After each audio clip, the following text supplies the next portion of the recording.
E aí, pessoal? Ó, como prometido, vou gravar as aulas, tá? Para ficar aí disponível para vocês reverem quantas vezes vocês quiserem. E vou postando aí, de acordo com o meu tempo aí, eu vou gravando e deixando aí disponível. Tá? Vou começar com essa aula 14, que é a aula que a gente está agora. Na verdade, não sei se é a 14 ou a 15, mas vou começar com a 14. A gente está agora, fica disponível aí. Aí eu vou tentar trazer as outras até chegar na 14, a 1, 2, 3, vou gravando aí no ritmo que der. Mas eu também vou gravar as próximas dessa aqui, tá? Vou gravar umas duas ao mesmo tempo. A 1 e a 15, a 2 e a 16 e por aí vai. A aula 14 do material de vocês é a primeira lei da termodinâmica. Antes de falar dela, eu vou falar só disso aqui, relembrar isso daqui rapidinho. Aí que a gente vai precisar ali, tá bom? Então vou começar, né? Trabalho nas transformações gasosas. Aqui o exemplo da gente, na maioria das vezes, vai ser um cilindro, pistão ou seringa ao contrário. Você imagina isso, eu tenho um recipientezinho, tem um êmbolo móvel que corre dentro desse recipiente, tá? Aqui está ao contrário, como se fosse o recipiente e o êmbolo em cima. Esse êmbolo tem movimento. Eu tenho aí algum gás confinado. A gente vai trabalhar com gases ideais, então tem um gás confinado aqui dentro. Eu tenho duas condições. Isso aqui pode subir, se expandindo, aumentando o volume, e pode diminuir, contraindo. Para expandir, o gás tem que fazer força. Para contrair, o que está externo, o ambiente externo, é que vai fazer força sobre esse êmbolo. Tá? Nas duas situações, como é que eu sei quem é o trabalho? O trabalho, a definição que a gente aprende lá no Infantil 1, é força vezes distância. Trabalho é força vezes distância.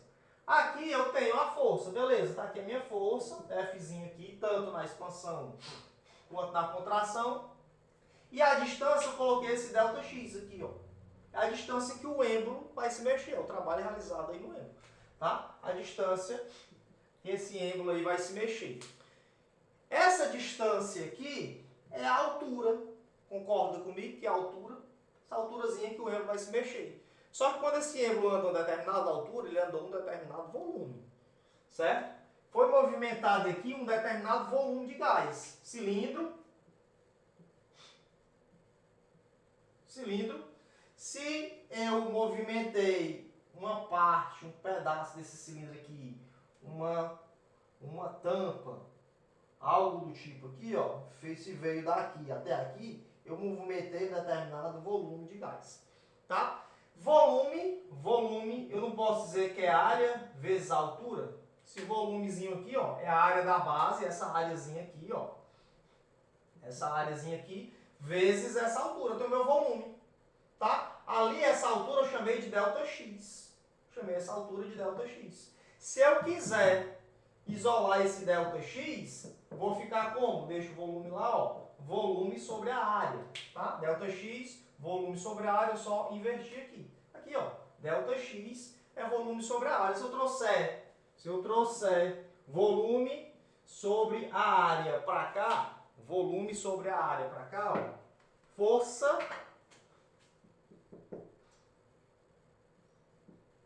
volume sobre área. Aí, eu tenho que o meu trabalho é a força, o que variou de volume, vezes a área da base. Trabalho aí é força sobre área, certo? Mas quem é força sobre área? Força sobre área é o quê? Força sobre área é pressão. Pressão vezes volume. No nosso caso aqui, como a gente trabalha com gás ideal, com as três variáveis de estado, pressão, volume e temperatura, a gente precisa das variáveis de estado para trabalhar com os gases ideais, variáveis de estado dos gases ideais. Tá? Se for trabalhar com ΔX, com isso aí não vai ser legal para a gente trabalhar com o gás. Então a gente precisa de coisas que definem o estado do gás. No caso aqui, a gente está usando pressão e volume. Então eu tenho trabalho, eu tenho aqui trabalho,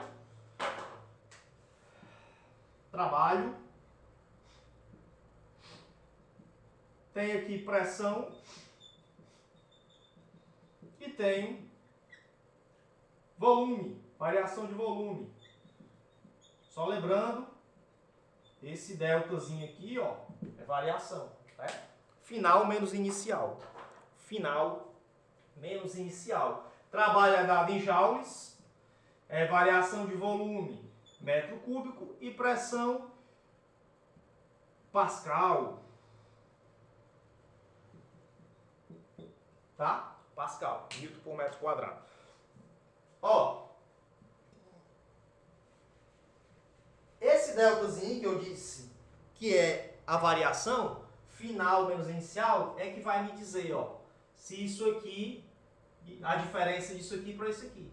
Se eu estou realizando o trabalho sobre o gás, trabalho externo, eu estou empurrando o êmbolo, esse trabalho aqui vai ser negativo. Se o gás realiza trabalho, esse trabalho é positivo. Por quê? Por causa disso aqui. Delta, né? Final menos inicial é... Então, você tem uma pressão, que é força sobre ar, você tem a pressão aqui no gás. O gás está determinada pressão. Tá? A variação de volume foi quem? Final é esse volumezinho aqui. E o inicial é esse volumezão aqui. Volumezinho menos volumezão dá uma variação positiva ou negativa. Menor menos maior vai dar negativo. Portanto, toda vez que realiza trabalho sobre o gás, o volume final é menor do que o volume inicial, então essa variação de volume vai dar negativa. Trabalho, portanto, negativo. Se o gás realiza trabalho, beleza, o gás realizou trabalho, quem é o final? O final é esse grandão aqui, ó, volumezão aqui. E o inicial, esse volumezinho. Volumezão menos volumezinho dá positivo. Então, na expansão, a variação de volume é positiva, portanto, trabalho positivo. Tá? Então, que fique na cabeça aí de vocês que na expansão, quando o gás realiza trabalho trabalho positivo. Quando é realizar trabalho sobre gás, trabalho negativo. Tá? Beleza? Guarda isso daí que a gente vai já precisar. Primeira lei da termodinâmica. Bem simples.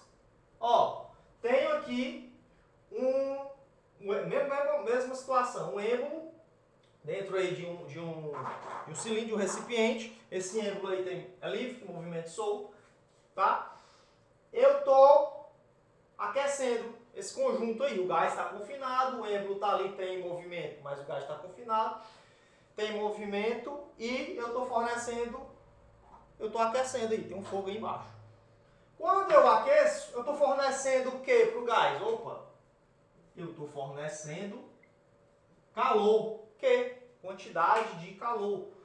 Estou fornecendo calor para o gás. Beleza. Esse calor que eu vou fornecer para o gás vai servir para quê? Quando eu forneço calor para o gás, o que é que vai acontecer? Ó, energia. Estou fornecendo energia. Energia na forma de calor. Quando eu forneço energia para o gás, a agitação aumenta. A temperatura aumenta. Beleza. A energia do gás aqui aumenta. A energia interna do gás aumenta. Então, forneço calor, a energia interna do gás aumenta. Lembra que energia interna e temperatura estão relacionados, né? Se aumenta a energia interna, aumenta a temperatura e vice-versa. Tá? Foi falado nas aulas anteriores. Então, assim, ó, quantidade de calor fornecida para o gás vai servir para aumentar a energia interna. Vai aumentar a agitação das partículas, aumentar. Vai chegar um momento que essa agitação vai ser tamanha, que não vai conseguir ficar contida no gás. O que é que essa agitação das partículas vai fazer? Vai começar a empurrar esse êmbolo. Tá? Todas as paredes. Como o êmbolo é móvel, quem vai subir é o êmbolo. Então, ó, veja. Forneci calor. Esse calor vai servir para quê? Aumentar a energia interna do gás. Vai aumentar a energia interna do gás. E o que mais? Vai empurrar o êmbolo para cima. Opa! Movimento. Eu estou empurrando o êmbolo para cima. Se eu estou empurrando o êmbolo para cima, eu estou realizando o quê? Trabalho. O gás está realizando trabalho. Forneci calor, aumentou a energia interna e esse calor fornecido serviu para aumentar a energia interna e realizar trabalho. Quantidade de calor serviu para variar a energia interna e realizar trabalho. Está aqui a primeira lei da termodinâmica. O que a gente faz é, geralmente, deixa em função do ΔU. Ou, deixa o ΔU isolado aqui do lado esquerdo. ΔU vai ser o quê? Quantidade de calor menos o trabalho. Ou seja, é um saldo, né? O que é que vai ficar de energia aqui no gás? É o que entrou menos o que saiu. O que entrou de calor, de energia, na forma de calor, menos o que saiu na forma de trabalho, tá? Isso daqui, tudo é dado em joule, tá? Tudo é energia aqui, ó.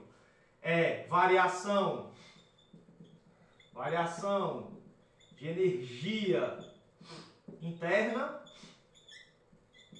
Aqui é quantidade de calor.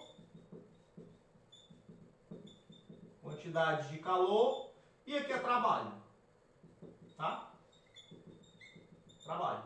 Se o gás está realizando trabalho positivo. Se realizar trabalho sobre o gás, trabalho negativo. A gente vai já ver ali. Tá? Tudo isso aqui é joule, ó. Unidade é joule. Tá? Nessa equação aqui, ó, primeira lei da termodinâmica. Entrou calor, aumentou a energia interna do gás. E o que sobrou lá, quando não aguenta mais segurar aqui, vai realizar trabalho. Tá? Quantidade de calor, energia serviu para aumentar a energia interna e serviu para realizar trabalho. A gente isolando aqui a energia interna, posso isolar qualquer um, mas geralmente eu trabalho com ela assim. Energia interna, quantidade de calor menos o trabalho. Nessa forma aqui, fica como se fosse um saldo. O que entrou menos o que saiu é o que ficou aqui. Certo? Então, beleza. Como é que eu sei quem é positivo, quem é negativo, quem é zero aqui? É isso que a gente vai tratar ali, que a gente precisa disso quando vai resolver as questões, tá? Se eu tenho, por exemplo, aqui, ó, uma quantidade de calor positiva, se ele me diz que a quantidade de calor é positiva, eu estou dizendo que o gás aí, ó, recebe calor. Ele recebeu calor. Se a quantidade de calor é negativa, ele perdeu o calor. Se a quantidade de calor é zero, não há troca térmica, nem recebeu nem perdeu. Não há troca térmica. Não há troca de calor. Quando não há troca de calor com o meio ambiente, com o meio externo, isso é uma transformação adiabática, tá? Vou destacar aqui, ó. Adiabática. Transformação adiabática. Já tá dando para ver aí. Qualquer coisa vocês me perguntam depois. Então, ó, calor positivo recebe calor, negativo perde calor, igual a zero, não há troca de calor. Se eu estiver falando do trabalho, positivo, negativo e zero. Trabalho positivo, aqui ó, expansão. O gás realizou trabalho, expansão. Trabalho negativo, contração. Que fique destacado, trabalho positivo é expansão. Por que expansão? Porque o gás empurrou, o gás realizou trabalho. Trabalho negativo, contração. Por que contração? Alguma coisa empurrou o endo de fora. Trabalho negativo, contração. E se o trabalho for zero? Quando é que o trabalho é zero? O trabalho é zero quando não tem isso daqui, ó. Variação de volume, zero. Vou botar aqui, ó, volume constante. Vou botar CTE, tá? Abreviação de constante, ó. Volume constante. Volume constante é a transformação o quê? Isocórica, né? Isovolumétrica.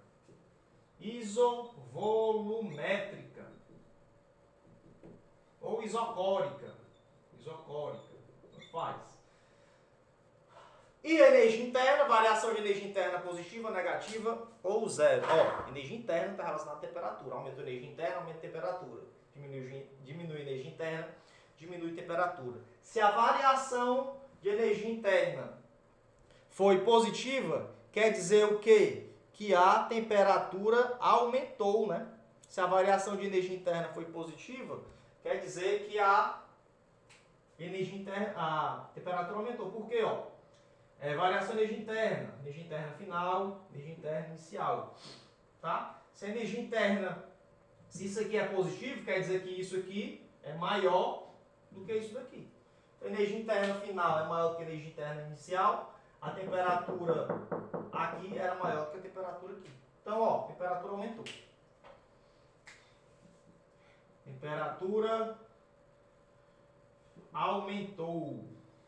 E o contrário aqui, né? Ó, temperatura diminuiu. Tá? energia interna final, é menor do que a energia interna inicial. E se a variação de energia interna é zero, hein? Se a variação de energia interna é zero, quer dizer que variação, estou falando da variação, estou falando da energia interna, a variação. Se a variação é zero, quer dizer que antes igual a depois. Se antes igual a depois, energia interna é a mesma, temperatura é a mesma. Temperatura constante. É uma transformação, ó, isotérmica. Tá? Isotérmica. Não há mudança de temperatura. Então, o que a gente precisa saber nos enunciados das questões, ou quando chega algum resultado aqui, para dar a resposta, aquilo ali, ó, que vai ser positivo, negativo ou neutro, e o que significa cada uma delas, tá? Quantidade de calor positivo recebe calor, negativo perde calor, igual a zero, transformação adiabática. Trabalho positivo, expansão, gás realiza trabalho, trabalho negativo, contração, é realizar trabalho sobre o gás. E trabalho igual a zero, volume constante, não varia o volume. Se não variar o volume, ó, o trabalho é zero. Transformação isovolumétrica ou isocórica. Variação de energia interna positiva, temperatura aumenta, negativa, temperatura diminui. Variação de energia interna zero, temperatura constante. Estou falando da variação da energia interna, não é a energia interna. Tá? A temperatura é constante se a variação de energia interna é zero. Então, é uma transformação isotérmica. Tá? Vou apagar esse quadro aqui e colocar o resto da aula. Ó, continuando aqui, só a primeira lei aplicada aqui nos gráficos, né? O que acontece aqui, por exemplo? Uma transformação, os gráficos das transformações isotérmicas, isobáricas, isocóricas, isovolumétricas e tal. Transformação isotérmica, tá? Eu tenho aqui o gráfico pressão versus volume, a gente tem uma isoterma aqui, certo? Lembra a isoterma, aquele gráfico, cada linha dessa aqui, ó, tem a mesma temperatura. Temperatura, à medida que eu me afasto, temperatura maior. À medida que eu volto aqui, temperatura menor. Tá? Eu estou numa transformação isotérmica. Estou numa mesma isoterma. Mesma linha, mesma temperatura. Eu saio do ponto A, vou para o ponto B. Na mesma temperatura, transformação isotérmica, variação de temperatura é zero. Tá? A temperatura é constante. Se a variação de temperatura é zero, variação de energia interna é zero. Se a variação da energia interna é zero, ó, variação da energia interna, zero. O que é que eu tenho aqui? Quantidade de calor igual ao trabalho. Toda quantidade de calor que eu fornecer vai servir para realizar trabalho. Certo? Na transformação isocórica ou isovolumétrica, a mesma coisa. Variação de volume é zero. Variação de volume é zero. Variação de volume zero me diz o quê? Trabalho zero. Trabalho negativo. Ou trabalho zero, trabalho nulo. Trabalho nulo, variação da energia interna é igual a quantidade de calor. Ó, transformação isotérmica, quantidade de calor vai servir para realizar trabalho. Tá? Na transformação isocórica, toda a energia que eu fornecer, toda a quantidade de calor vai servir para aumentar a energia interna do gás. Tá? Só olhando o gráfico aqui, né? Esqueci de destacar esse. Saio de uma pressão maior para uma pressão menor, nesse caso aqui, ponto A, ponto B. A variação de pressão, mas aqui saio do ponto A para o ponto B, o volume aqui, ó, A e volume B é o mesmo, né? Estou na mesma linha, tá? A variação de volume é zero. A transformação isobárica, pressão constante, tá? Pressão constante, aí é aquele caso que eu falei lá no começo, tá? O meu trabalho é P delta V. Trabalho é P delta V. Minha variação da energia interna é igual à quantidade de calor menos o meu trabalho, P delta V. E a transformação adiabática, transformação que não troca calor com o meio. Que não troca calor com o meio é o quê? Quantidade de calor zero. Transformação adiabática, quantidade de calor, zero. Ah, aqui ó, transformação isobárica, mesma pressão, né? Varia em volume, estou na mesma pressão. Transformação adiabática, eu tenho um gráfico lá ó, com algumas isotermas, é o mesmo desse, né? Só que tem mais outra temperatura aqui, ó. Sai de uma temperatura, fui para outra. Tem mudança de temperatura no gás, não tem a troca de calor com o meio, tá? Tem um recipiente, ele é isolado, um isopor. Tem alguma coisa acontecendo lá dentro, mas não troca calor com o meio, certo? A quantidade de calor é zero, que é adiabática, não troca calor com o meio, um sistema isolado. Quantidade de calor, zero. Variação de energia interna igual a menos o trabalho. Ou o trabalho igual a menos a variação, menos a variação da energia interna. Beleza? Então falamos aí da primeira lei da termodinâmica, a gente lembrou expansão e contração lá no começo. E a primeira lei aplicada aqui às transformações, isotérmica, isocórica, isobárica e a adiabática. Beleza? Então, ficamos por aqui nessa aula 14. Até a próxima. Valeu!